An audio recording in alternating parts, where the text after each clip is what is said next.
Oh, holy shit. Hello, guys. My name is SweMX, and I got an update for you. So here's the deal. As you saw in the last video, I had the Kawasaki KX250 from 1990, and it was a cool bike in a lot of ways. A lot of ways. Um, it really popped out, you know, when it comes to graphics. It was really green, and people seem to like that for some reason. Uh, but anyway, it was a really cool bike, but it had some huge flaws. Uh, that really was it. That was the end of it because of that, or those problems. First, the parts. It had nearly no parts at all in Sweden that you can buy. I've looked everywhere for OEM parts. Those skids or the list. You can even buy the nuts and bolts on it, original, but I didn't have that in Sweden. So I looked elsewhere and I found it in America, of course, and I found it in England, of course. And the problem with England is they're not in EU anymore, which means that I have to pay for the price for the part. I have to pay the price for the deliverance, and I have to pay something called tull, which is I have to buy for it to cross to another country. So it would cost hugely, a huge pain in the ass to buy parts to that bike. Um, so there's reason one. Reason two, it's old. Like an old. I know my bikes before hasn't been new either, but at least they've been in the early 2000s, which means the manufacturers have learned, they've learned a bit more. The technology has come forward, and the bikes doesn't age that quickly uh, as they did before. So it was from 1990, which means it's old, man. It's old. And the third reason is the power. I know what you're gonna say. The friend who watched this, you said the powers was great, but I know the power was not bad. I'm not saying it was bad. I'm just saying if you compare it to the other bikes I had before, the power is mediocre at best. And I knew that when I bought it. I told you I knew it. I'm telling him this because I know how he is. I know exactly how he is. Uh, and so the power came on quite good in the low. It, like, those two stroke when they, you can feel they are loading up to the hit. It did that. Then the hit came in the mid range, but it was really short.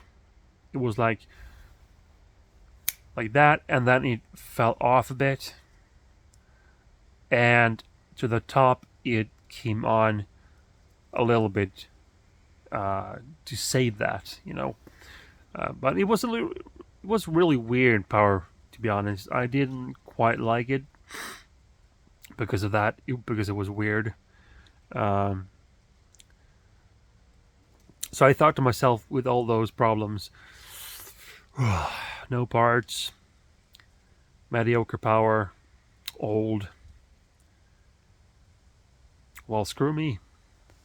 So I put it out on sale just to see if I was gonna have any chance of selling that bike. And Lord and behold, I'm not joking, the same evening that I put that bike out, 5 guys typed to me if it was still there and if they could come like the next day and whatnot to look at it can potentially buy it. And I'm like, holy schmoot. That's fast.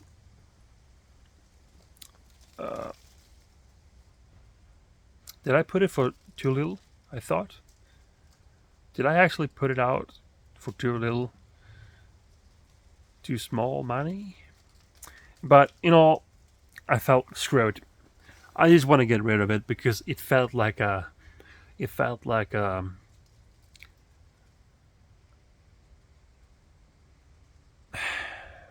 unlucky charm, unluck charm, so to speak. I just wanted to get rid of it. So never Kawasaki again. So to make the story short, I can't talk. The next day, a guy comes to look at it, and he was like a really serious guy. I was like, oh, shoot, I'm screwed.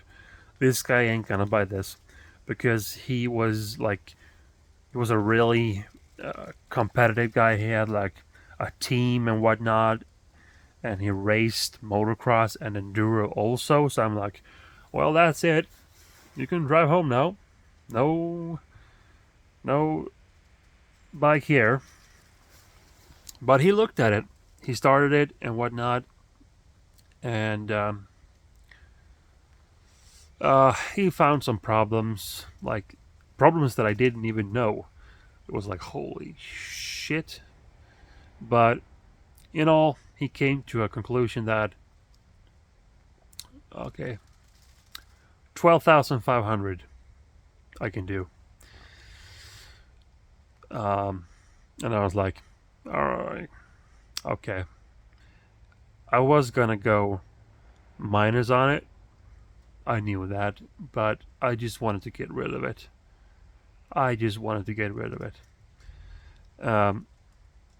So that's the deal. After that, I went home to look to another bikes, and I found my dream bike, which stands right behind this camera. This bike right here, I've been looking for since the dawn of time, basically. I've had a couple of dream bikes, sure, but this bike is something special to me, because first time I drove this, it was not mine. It was my friend who had one of these back when I was 19 years old, 19 or 20, give or take. I tried it and I fell in love with it, but I didn't have the money or the mindset or time to search for one, so I was screwed back then.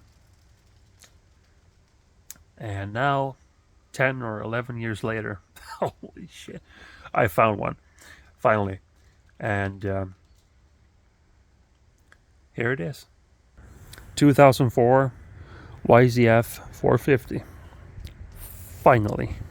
I've always had 426s from the year 2000 to 2002, but right now, finally, I've had the 04, and I can prove that.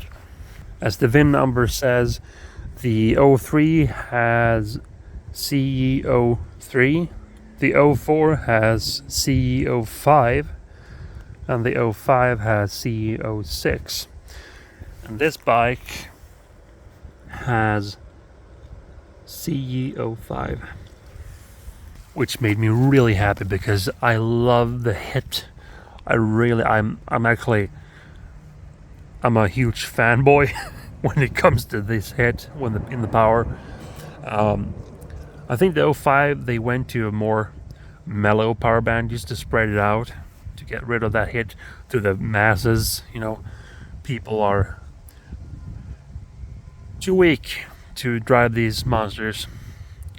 I mean, why do that? Instead of making the bikes more weak, why not put another sprocket on it, both rear and front, to adjust that power a bit?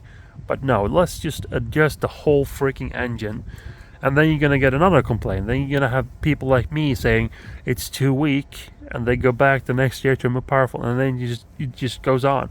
Let the people have power to adjust it themselves. I think that's the best solution. Either way, enough rant. What to do with this bike? It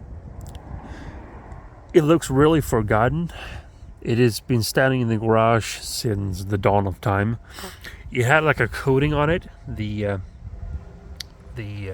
exhaust had like this, not deep rust, but like a coating on it, like powder on the exhaust. That I took a steel brush and just put it off. It fell right off actually, so it was not a problem. And I'm gonna do the rear section as well. Another part is this clamp and the gasket inside here. You don't usually see these left on. Often when I buy the 426, there's always something missing here, like, or they're trying to fix them themselves, like a shitty version of the original. But this time it's here and the gasket is still here, and it's quiet. Well, not quiet, but it's not like, it doesn't sound empty, you know. So this had the same problem with the exhaust. It had like a powder coating on it. I just took the brush and it fell right off. It doesn't look perfect, but it looks at least much better than before. There's a minor tear and wear, like small rust. The paint or the coating has come off a little bit with age. Rust in the frame right here and whatnot, but in total everything is here. That's the neat part, that I actually took it positive, because everything that is supposed to be here is here. Nothing is missing or nothing is replaced by a home fix because they're cheap. So that's good. And the intake has no cracks in it, which I'm really happy about. No, either the ear boot has cracks in it. The only part that I have to fix is take the carburetor off and completely clean it, and change to a richer Pilot Jet, because right now, boy oh boy, you have too lean Pilot Jet. It only likes to run with choke on, which is not supposed to be like that. That's an indicator that it's running too lean. It still starts, but it begs to have more gas in the low RPMs. And while I'm at it, I'm actually gonna buy a aftermarket fuel screw, so I don't have to put a flat screwdriver in there. I just can use my fingers, and there's like numbers on it, so I can tell how much I've turned it out. What more? Yeah, the radiators, they actually look really good. I'm actually shocked. Usually when I buy these bikes, these always have dents in them, or these are like bent half the way. Half the freaking radiator has bent in these, so I'm really happy about that. The suspension is really good. It's a little bit dripping. Well, it's not dripping, but you can see it. It's a tiny bit of oil there, but nothing serious. And the rear is really good. It's a little rust down here, but it works really good. The tires are really okay. Well, not perfect, but they're okay. It doesn't leak any oil or coolant. That's really good. That was one part that I was most afraid of, that it leaked oil under somewhere, or the oil screw was bad. But it's good, and I'm thankful for it. So I don't have to put up with that shit. In all, it's a monster. A little bit rusty and dusty, but for an 04, it's really good. It's really good. And here's a part that I think is a little bit funny. You know, on these 426, you have like a screw here you put in oil in because it's dry sump and you have the oil in the frame. They took it out in a way. Let me get to that. So you fill up the oil here in this cap right here, and then you start it, shut it off, and you open here. This is really funny. This little thing right here, this little guy, you open it up and it comes up like a stick, like a, you know, on the car, and you look how much oil you have. I think that's really neat. I really like that. So they kind of save that idea, but you don't put oil in there. You just see how much oil you have and you put it in there. I think they went from like, the 426 has like 1.7 liter. That's a lot of oil, actually. 1.7 if you clean the oil filter as well. This bike has complete with oil filter 1.2, so it's a lot better, So yeah, that's it. A little random video, but I just wanted to show you that I finally got my first 450, and I'm actually blown away. I am, and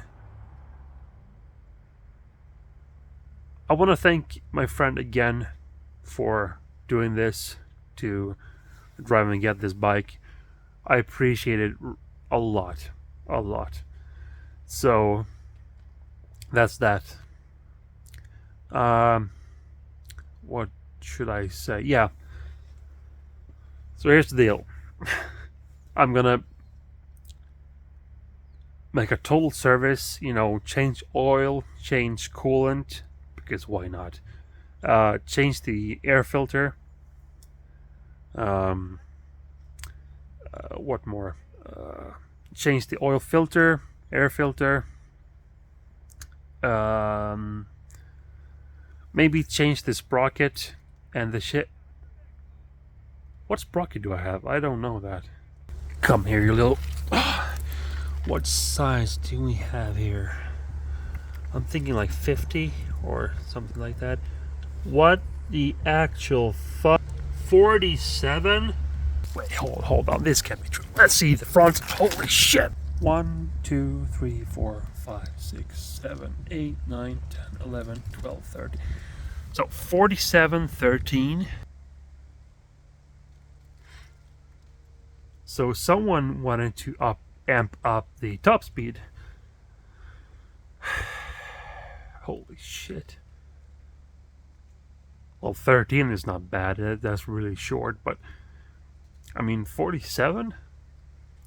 That's coming off. Or is it?